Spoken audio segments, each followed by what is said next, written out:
First off, what is this? A Roxy Music just audio only one? We have not done that yet, so I'm very excited about that. And second off, Brian Ferry, Andy McKay, Phil Manzanera, Paul Thompson, and Eddie Jobson. What the hell? Where have y'all been hiding this one? Let's go. Hi guys, welcome to Leave Reacts. Hope everyone's having a good day. I know I am. Trying my best. Dropped a bunch of money on that damn car. Or at least it's back now, you know what I mean? So I don't have to hopefully worry about it for a while. I mean, like, that thing has been stressing me the F out. I cannot stress that enough to you guys.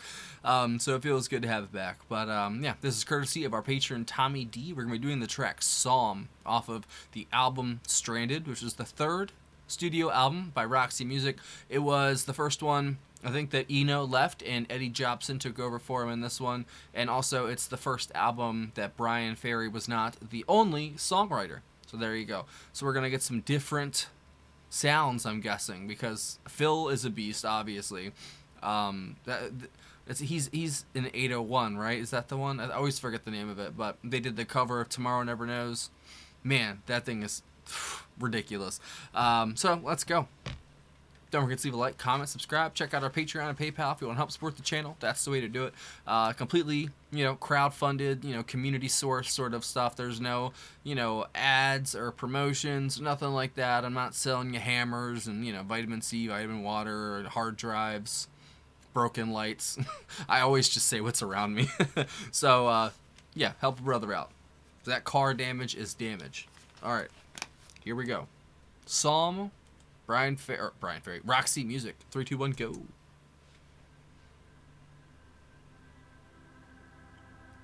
I'm excited for this one, guys. I'm not gonna lie.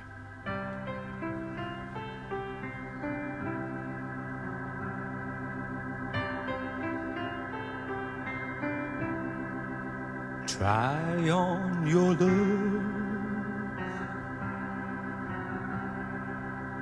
like a new dress. The fit and the cut, your friends to impress.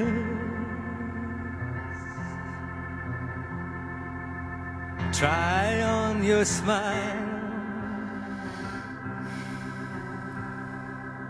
square on your face,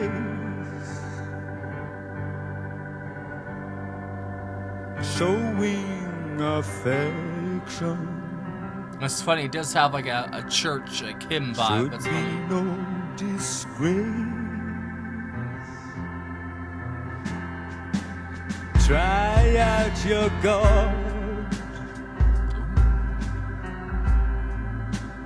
Hope He will send kindness from strangers on whom you depend. Try on His coat, a mantle most fine, myriad colors, His harmony thine. Kick, damn. Believe in me. Once seemed a good line. Now belief in Jesus is faith more sublime.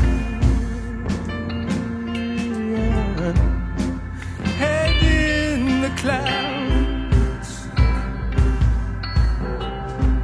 but I can't see the Lord, short of perfection. These lyrics are so good. I try to be good.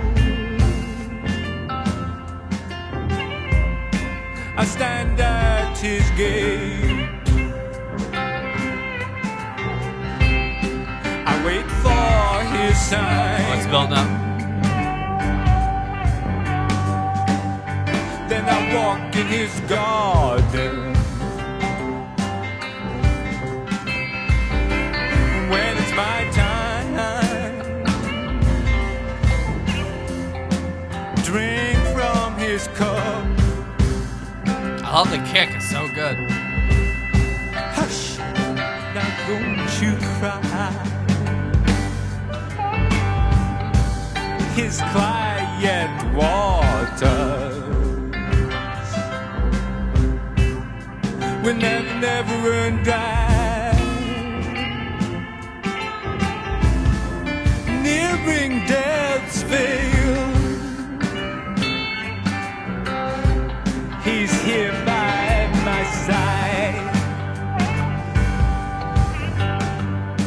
He leads me to paradise. One can only hope. A mountain so high.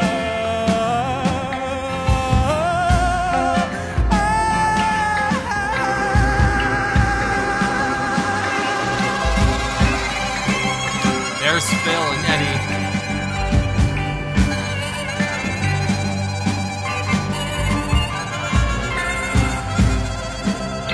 Whoa.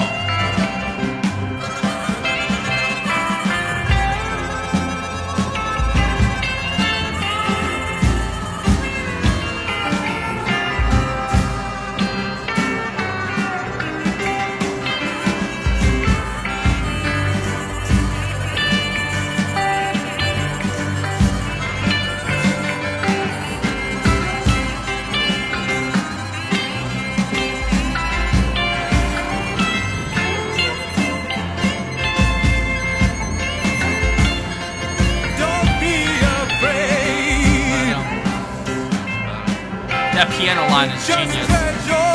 His word, singing his praises. I know that I'll be heard. He's gonna take you by the hand. He's gonna make you feel so good.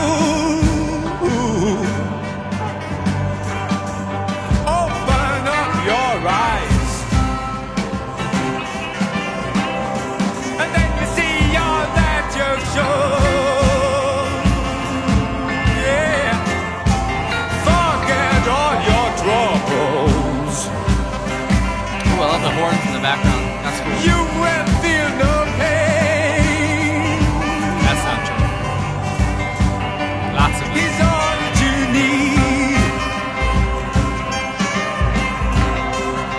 He's your everything. Yeah. When I'm feeling all at sea, deliverance is that distant shore.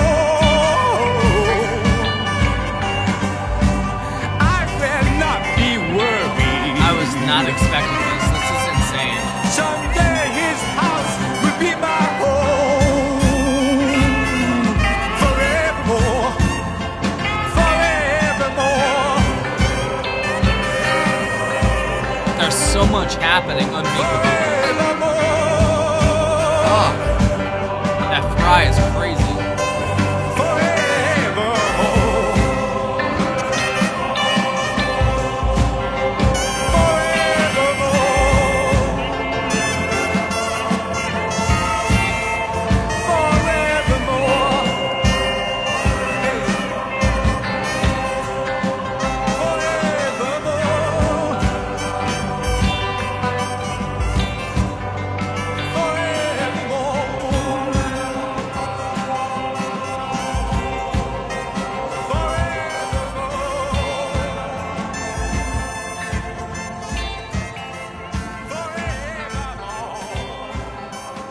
What a strange song. Ooh, listen to that. Still going in the outro. Just echoing out into eternity. Damn, that was good. The thematic resonance of that is just off the charts, man. I love the piano line the most. I'm not gonna lie, that piano line throughout. It's very simple, very catchy, but it sort of fits the. For some reason, I don't know exactly why, but it just fits the almost like a hymnal or church sort of going song that they were going for here. Even though that wasn't like the full concept of the song, but I can't help but feel that was like the basis of it. There's definitely some like organ sounds probably from Jobson in the background, and then his voice, Brian's voice is just it's something special. Like seriously, like some of those just runs he would go on, and his vocal fry there at the end of a couple of those parts, it's just so intense but so personal feeling at the same time. Like that man is something special. Did he write this song? Let's see. I have to see. Yeah, this one was a Brian Ferry song. Last track on side 1, and there's also Sunset last track on side 2. It's pretty long as well. And Mother of Pearl. Well, that's funny. The guitar from Phil, it's sort of like, it popped up and like, it was exactly like how it is in 801. It's like used as almost like a filler of the sound, and like it's not like actual guitar playing, even though that's what he's doing, but he's going for a different sort of style and sound than most guitarists do. I think that's kind of what separates Phil from a lot of other guitarists, is he don't give a fuck. He'll do whatever the song requires of him. And that was a sort of slower paced song at first. It was really starting to build steam halfway through. And then, he's just belting out these like very religious sort of lines that would fit, the hymnal. But I can't help but feel it's, got some innuendo in there, and, double entendres, and he's really trying to say something almost about church, and people and religion in general, which is something so interesting to me, because as I get older, you guys know I was raised in the church. I was raised Protestant. I left the church when I was probably like 11 or 12, and I read the Bible multiple times. I was reading at a college level in like 3rd or 4th grade. I read the Iliad and the Odyssey and all that before 5th grade. You know what I'm saying? I was heavy into mythology, Egyptian mythology, Greek mythology, even the Judeo-Christian mythology, which for some reason they keep kind of hidden. There's a lot to it. You just got to go searching for it. Like, it's easier to find out stuff about Greek mythology and what they believed than like the actual mysticism and like what Christianity and especially Judaism. Oh my God, that one's hard to find out about. It's like they keep it secret. They've got the storefront version of it that they sell at the mega churches, and everyone eats that up. But I don't know. I think it's actually pretty important, not important, but just to like open one's mind up to the fact that there could be something bigger than you out there, that they might not control everything. They might control some things. There might be more than one. There might be none. You know what I mean? We don't know. It's all about what you believe. And your mind is so powerful. Like, we don't even understand it, bro. Like, we have no idea. Me especially. Our brains are so powerful. It is scary. And it says in the Bible that, a man was created in the image of God, basically. So, like a reflection in the mirror, So maybe we're the opposite, or maybe we're the exact same thing. You know what I mean? Like, if you believe or subscribe to such beliefs, you know what I mean? It's interesting. But I feel like Brian was going for not as much as a condemnation of, church and religion and stuff, but almost like, as I like to say, he's putting a mirror up to your face, And a lot of the stuff that they do in the church is man-made stuff. And of all things, that's what really drew me away from it. Like, they couldn't answer questions I had about the Bible, because as a young kid, I found a lot of holes, let's say. And I'd go to the pastor and ask him about it, and he would always say, you gotta have faith. And I guess that's the key component of religion, is having faith, And I don't know, as someone who's gone through so much shit in their life as I have, you know what I mean? I've also had it really, really good compared to a lot of people. I might bitch a lot about stuff, but man, am I really well set off, you know what I mean? Like, or set well off, however that goes. And I have to be very grateful, man, because this was given to me by whatever, or maybe I earned it and did it myself. You know what I'm saying? Nobody really knows what's going on. I think that's the key to it is it could be something we don't even think about, like the answer to everything, or like what controls things, or what reality really is. You know what I mean? The perceptions that we perceive. We don't actually know. I guess maybe we'll find out when we die. Maybe you won't even figure out when we die. Maybe it just keeps going, and you just keep coming back and keep coming back, and man, that's scary. You know what I mean? Like forced reincarnation. Like imagine that. Like no matter what, when you die, that light you see at the end of the tunnel, you're coming out the womb again. That's scary, bro. But that just tells you that we're here for a reason. I know that I'm living proof that there's at least, I don't know. Unless I'm the luckiest man to ever have existed, I definitely should have died a long time ago. Let's be honest. From overdose, from murder, suicide, something. It don't matter. It would have happened. It should have happened. It almost did, and it did. But I'm still here. I don't know exactly why, but maybe I'm here just to spread the good word to 500 people with the music. You know what I mean? Even though the video's been doing good, it just depends on like what song I play. If it's like a smaller song, people aren't gonna watch it as much. But if it's a big song, like I don't know if this is a big song or not, but I really really enjoyed it, and I kind of enjoyed his commentary. You really have to. I probably have to listen to it again as well because I was really caught up with the music at some points, but he really laid it out there so well about like the practices of like what people do in church and like how people believe in God and stuff like that. But religion, if you look throughout history, it's been the biggest source of destruction on the face of the earth, basically. But that's not. It's kind of like guns in a way. It's not the gun itself, but it's the way it's used. You know what I mean?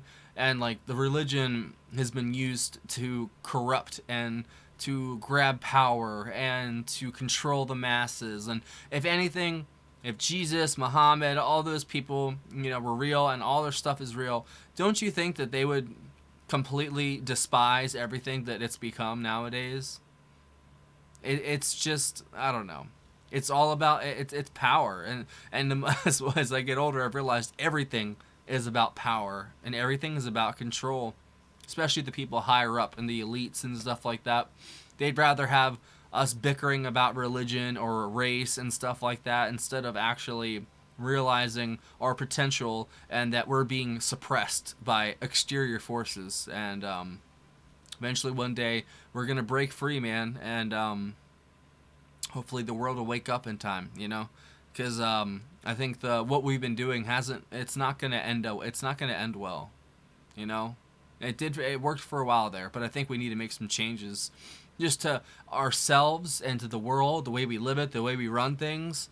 But it's never gonna happen because like they've got this ironclad grip on reality, and with the coming wave of AI and electronics being even more prevalent in one's life, man, it's scary. Like, you know what I mean? Like, I don't really see a way out unless somebody just like blows up the Kentucky Eastern Seaboard Power Station basically and wipes out electricity, and tons of people will die. It'd be terrible, but I feel like there's a coming apocalypse of sort of things that we're not even seeing yet. And it's going to come from religion and technology mixed together. And it's going to be terrifying because just wait, man. Just wait until those AI gods are real, because that's what they're trying to build, man. Go listen to what David Altman says and all the other AI, leaders, whatever, the CEOs. They're trying to build God. It's like the Tower of Babel all over again. So maybe these religious vibes are going to come back in a whole nother way, and we have no idea what's coming. You know what I mean? But anyways, sorry to go on that rant. I guess Tommy knew that was going to happen when he picked this song, man, because religion is, it's one of my favorite things. And not even because I'm practicing or I believe in anything in specific, but I find it fascinating, that people put such stock in things that they have no idea about. They just believe what they're told. You know what I mean? And there's plenty of people out there that actually go out and read and do their own research, and they find out stuff, and they know what they know, you know? And I don't know. Like, as I said in a video a couple days ago, my grandfather was a 33rd degree Scottish Rite Freemason, and I read Morals and Dogma after he died, and which is their Bible, basically. You know, they believe in the grand architect, and they have all these other gods you never even heard of before. You know what I mean? Like Sephiroth and stuff like that, and it's like, man, there's so much that's hidden from people. They just have no idea, you know? And they just believe, like I said, the Walmart version of spirituality they feed people these days, and it's pretty sad, you know? But I think all it boils down to is one's relationship with whatever they believe in, you know? Whatever helps you sleep at night. That's what I always say. You know, I'm never going to knock you for whatever actually helps you get through the day. You know, you could be a Christian, Muslim, Buddhist, non-practicing. You could be atheist, agnostic. You could be a Zoroastrian. You could follow Zoroastrianism still, and I would still respect it. You know, might not be for me, but for my little pretty island I sit on, all these wars fought in the name of God. I'm pretty sure God would fucking despise it, if anything. Maybe he doesn't. Now that's a scary thought. Thanks again, Tommy. That was a great pick. I would definitely say Bryan Ferry's voice, then the piano from him was great here. I like Phil's part when it popped up at the end there. But for the most part, I think when it all coalesced, I think that was the best part of it, honestly. The climax of everything that's coming together, that was great. Thanks again for watching, guys. If you have any other picks by Roxy Music, Bryan Ferry, any of these gentlemen that are involved, like especially Eddie Jobson, bro. Eddie Jobson's one of my favorites, and that part at the end was awesome. That was like the only part that he really had, I feel like, unless he was playing piano instead of Bryan, but I think it said Bryan was playing piano. But he got to shine there at the end. That was pretty cool. And he had his little, the organs throughout. But still, that was overall a very good song. A real thinker, if that makes any sense. Or maybe that's just me and I'm a weirdo. Whatever. See you later. Get the fuck out of here.